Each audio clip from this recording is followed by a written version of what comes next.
No és medicament, però a vegades mos pot curar tots els mals. Parlam d'un bon brau, que encara fa ganes de prendre-ne ara ben calentet, però perquè mos surti ben bo, n'hem de saber. I avui tenim a nosaltres en Juanan Fernández, que mos ensenyarà quins són els bàsics per fer un bon brau. Juanan, com estàs? Què tal, Sara, com va? Molt bé. Mira, jo t'he de dir que lo de fer brau no ho duc molt bé, vull dir, jo no ens el fer de brau. Sí que és bo que quan estic malalta sí que me fa ganes fer un poquet de brau perquè cau bé, però anem a veure, me posaré a agafar punts. Anem a fer un bon brau avui. Bueno, mira, per fer un bon brau, el que han de partir, i això és fonamental, són bons ingredients. D'acord. Vale? Hem de defugir de la idea que el brau se fa en les restes, amb allò que se mos està fent malbé. No, és a dir, si volem un bon brau, hem de tenir bons ingredients. És a dir, punt número 1, si tenim restes de coses que ja hem utilitzat a la cuina, de pollastre, de lo que sigui, de peix, tal, això no ho podem utilitzar per fer brau. És a dir, si això ja du un o dos dies dins la gelera, que no sabem què fer amb ell, i ja... No, vull dir, hem de partir que quan més bons siguin els ingredients, millor. És a dir, compram un pollastre, desfeim el pollastre o el desfem a la carnisseria, les piteres per fer torrades, i aquelles carcasses, aquell dia o el dia següent, feim el brau. Què hem de tenir en compte? Primer hem de tenir en compte de què feim el brau. Dependrà de si fem de carn, nosaltres n'hem fet ara un d'au, si fem de carn, si fem de peix, si fem de vedella, podem fer de xot o d'ovella bé, per exemple, per fer el filet de vermà, se fa el brau amb xot, amb ovella bé. És a dir que dependrà una miqueta de l'ingredient que utilitzem, estem de cocció. Si partim d'un brau d'au, en 35 minuts 40 tenim el brau fet. Si afegim una carn, que siga una carn de vedella o una carn de porc o una escacció de xot, tardarà un poc més. I també depèn de si volem fer un concentrat o no. D'acord. Vale? És a dir, si volen que tingui molt més gust aquest brau o no. Perquè, per exemple, podem fer el brau, com hem fet nosaltres, que és un brau que hem fet per fer una sopa, o si volem fer un brau que tingui més gustet per fer un arròs brut o per fer unes carrilleres o una cua de bou, que l'hem de una miqueta més concentrat, haurà bullit més temps. Quan anem a veure primer quins ingredients utilitzem per fer un bon brau. En aquest cas, li posam carn d'au. Sí, aquí tenim una carn d'au fresca, després també hem de posar-li les verdures. Quines verdures? Sobretot pastanaga, ceba, julivert, àpid, xirivies... Aquí també hi ha una miqueta el gustet de cada un que tu vulguis donar-li. Hem de tenir en compte dues coses. Si poseu ceba o si poseu domàtiga, el brau se'n pot fermentar. És a dir, el més important també ja no és els ingredients, sinó també és l'elaboració i posterior conservació. I hem de saber que si utilitzem molta ceba o sobretot domàtiga, i en l'estiu hi ha possibilitat que el brau fermenti més ràpidament. És a dir, la idea principal seria el brau el feim i l'utilitzem al mateix moment. Si l'hem de conservar, el posarem dins el refrigerador, dins la nevera, pot estar 3 o 4 dies dins la nevera, si no el traiem.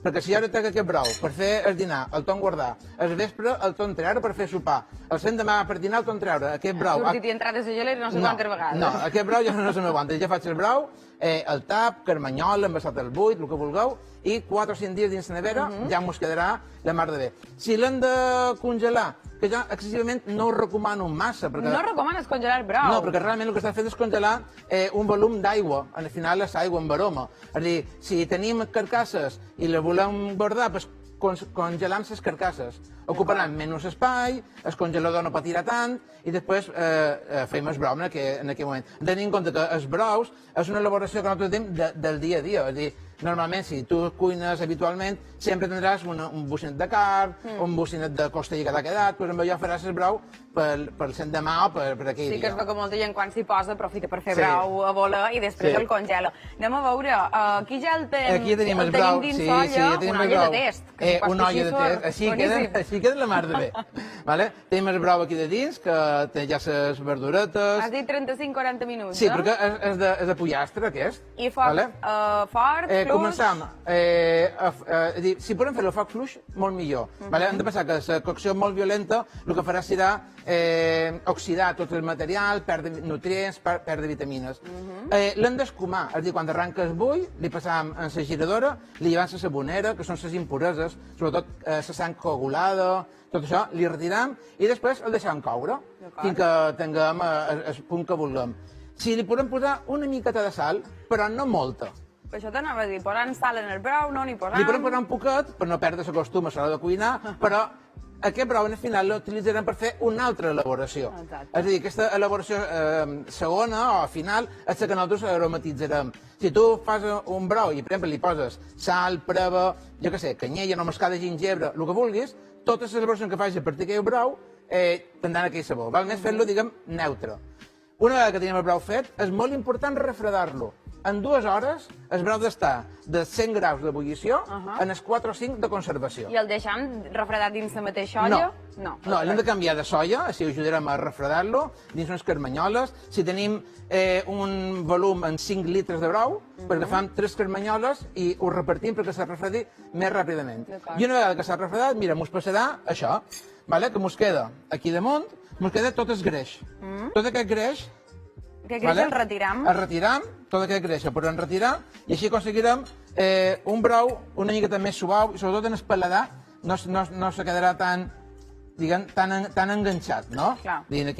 Un aport de greix extra que podem retirar. I una vegada que el tenim llest, aquest brou, si tens bon constipat o el que siga, un brou calentat, clar, però te pot anar bé. si l'hem deixat refredar després que fas el tornes en calentí la mateixa olla. No, una olla neta. Una altra olla, evidentment, però vull dir, sí. no el fiques al microones. No, bravo, enfeinada com l'ha duit. I després, sobretot, encalenteixes allò que hagis de menjar-te, el que he dit abans, és a dir, brou fet, conservat dins el refrigerador, i després encalenteixes només aquella elaboració que has de fer. I un altre consell que portem que és, ja faig el brou, hi poses les verdures que formen part del brou, i després, en el final, hi poso una sèrie de verdures que després jo utilitzaré.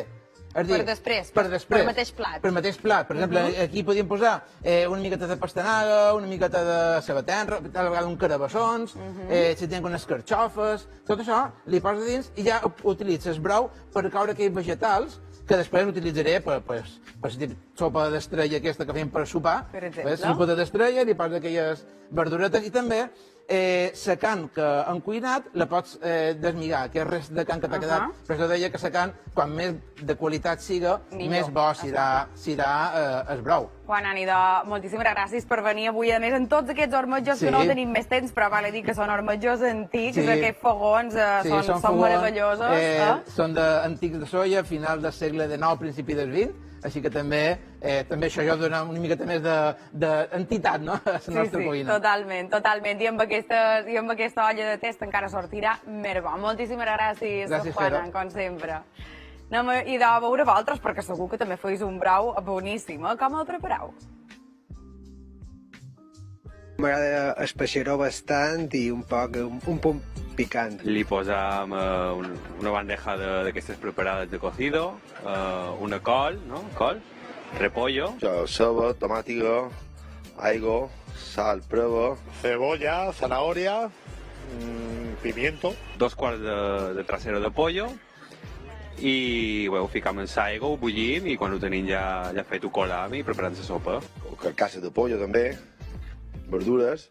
Nosotros le llamamos choclo, ¿vale? Maíz, carne, boniato, verduras verdes, zanahoria, calabaza. Y más o menos lo dejo una horita abajo. Más o menos 20 minutos y después a fuego rápido y unos mitja hora a fuego lento.